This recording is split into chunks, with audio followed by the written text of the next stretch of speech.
बल्लभगढ़ नाम का एक गांव हुआ करता था जिसमें हनुमान जी का एक बड़ा पुराना मंदिर था। उस मंदिर के एक पंडित थे, पंडित राम नारायण जी। वो कई सालों से उस मंदिर में अपनी सेवा दे रहे थे, लेकिन अब वो थोड़े बूढ़े हो चले थे। बाबा, अब बस भी करो। कब तक उस मंदिर में सेवा करोगे? अब आप ये कार्यभार किसी और को सौंप दीजिए। जीती रह बेटी, ये कार्य सौंप तो दूं बेटी, लेकिन उस काबिल कोई हो तभी ना। और जब तक मैं हूँ मैं ही सेवा कर लेता हूँ। ये कहकर पंडित मंदिर की ओर चल पड़े, लेकिन उनकी 20 साल की बेटी भावना से उनकी ये हालत देखी नहीं जाती थी। इसलिए उसने गांव के जमींदार से इस बारे में बात की। तू चिंता मत कर बेटी, शहर से मेरा एक जानने वाला आ रहा है, वो ये काम अच्छे से संभाल लेगा। फिर तुम्हारे बाबा को भी थोड़ा आराम मिल जाएगा। अगले दिन ही शहर से वो लड़का आ गया। जमींदार उसे लेकर मंदिर पहुंचा। पंडित जी, अब मैंने सोच लिया है कि आपको भी थोड़ा आराम चाहिए, इसीलिए आपका हाथ बटाने के लिए मैंने शहर से केशव को बुलाया है। मेरे साले जयप्रकाश के घर के पास ही मंदिर में एक पंडित जी हैं, उनका बेटा है केशव। केशव, ये हमारे हनुमान मंदिर के बहुत पुराने पंडित जी हैं, राम नारायण जी। अब तुम्हें इनके साथ ही रहना है। चिंता मत कीजिए जमींदार साहब, अब मैं पूरी तरह से मंदिर को संभाल लूंगा। राम नारायण जी, अब आप हनुमान मंदिर की सारी सेवा मुझे दे दो और आराम से बैठो। हाँ हाँ बेटा, जरूर। मैं तुम्हें मंदिर के सभी कार्य समझा देता हूँ। ये साप्ताहिक आरती की सूची है। यहाँ इस दिन कथा वाचन होता है, किस समय कीर्तन होता है वगैरह सब कुछ इसमें विस्तार से लिखा हुआ है। प्रत्येक सप्ताह भंडारा भी आयोजित होता है। धीरे धीरे तुम सब सीख जाओगे। राम नारायण जी केशव को सब कुछ समझाते रहे और केशव ध्यान से सुनता रहा। हनुमान जी की मूर्ति बहुत सुंदर थी। उस पर सोने का मुकुट और गले में सोने की माला थी। साथ ही उनके हाथ में एक सोने की गदा भी थी। केशव का सारा ध्यान तो उन सोने के आभूषणों पर था, लेकिन उससे भी ज्यादा हनुमान जी के हाथ में रखे उस बड़े से सोने की गदा पर ही था। जब मंदिर में कोई नहीं होता तो वो बार बार उस गदा को उठाकर देखता कि वो कितना भारी है। उस सोने के आभूषणों और गदा को देखकर बार बार उसके मन में लालच उत्पन्न होता और एक रोज तो वो ये सब चुराने की योजना बनाने लगा। ऐसा क्या करूं कि सांप भी मर जाए और लाठी भी न टूटे और ये सोने के आभूषण और गदा मेरे हाथ लग जाएं। बस पंडित जी रोज ऐसे ही देर से मंदिर आए तो ठीक रहेगा। राम राम पंडित जी। पंडित राम नारायण जी नहीं आए क्या? हाँ, वो आजकल मैं मंदिर की काफी चीजें संभाल लेता हूँ ना, इसीलिए वो देर से आते हैं। कुछ काम था? हाँ, वो उन्होंने हवन की सामग्री लिखवाने के लिए बोला था।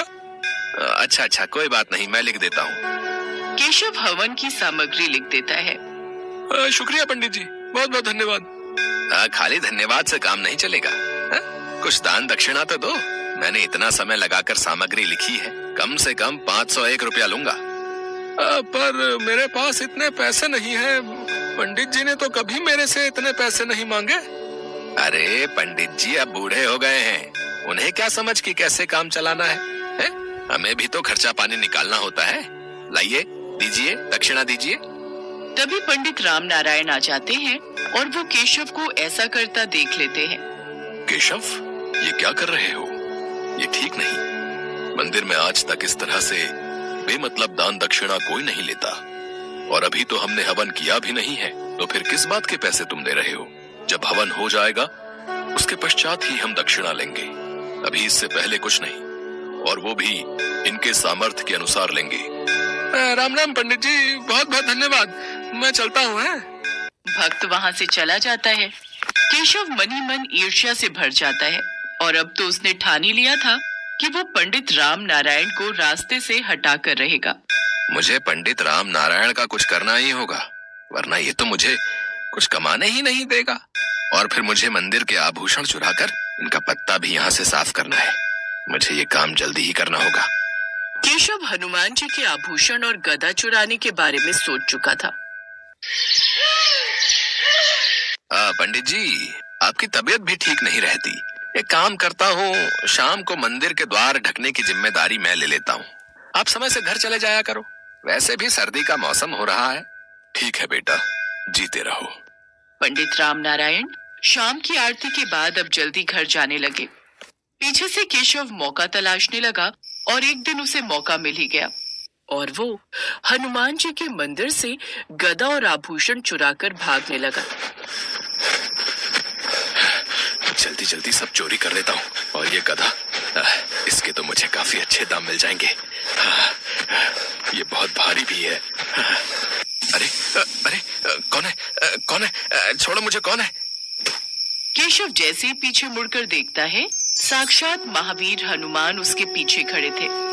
अरे भाई सुनो, मेरे आभूषण और ये गधा लेकर कहाँ जा रहे हो? मैं तुझे ऐसे ही थोड़ी जाने दूंगा। अरे अरे, तुम तो ऐसी वेशभूषा में हो जैसे सचमुच के हनुमान जी हो। मैं तुमसे डरने वाला नहीं हूँ, बताओ तुम्हें। मूर्ख, तू मुझे पहचान नहीं पा रहा है लगता है। तुझे अपनी शक्ति दिखानी ही होगी, तभी तो यकीन करेगा। अरे छोड़ो छोड़ो मुझे। अरे मुझे हवा में क्यों घुमा रहे हो? अरे छोड़ो। अरे अरे अरे, मुझे बचाओ बचाओ। केशव चिल्लाने लगता है। वो हवा में घूम रहा था। हनुमान जी मुझे छोड़ दो, मुझसे गलती हो गई। मैंने आपके मंदिर में चोरी की है। मैं आपके आभूषण आपको अभी दे देता हूँ, आप मुझे छोड़ दो। मैं जानता हूँ कि तूने मेरे ये आभूषण और गदा क्यों चोरी की है, क्योंकि तुम मेरे प्रिय भक्त राम नारायण पर चोरी का इल्जाम लगाना चाहते थे ना। पर मेरे होते हुए मेरे किसी भी भक्त को कोई कष्ट नहीं पहुंचा सकता। मुझे क्षमा कर दीजिए हनुमान जी। सच तो यह है कि मैं ईर्ष्या से भर गया था। मुझे ज्यादा धन कमाना था, इसीलिए मैं राम नारायण जी को मंदिर से हटाकर खुद वहां रहना चाहता था।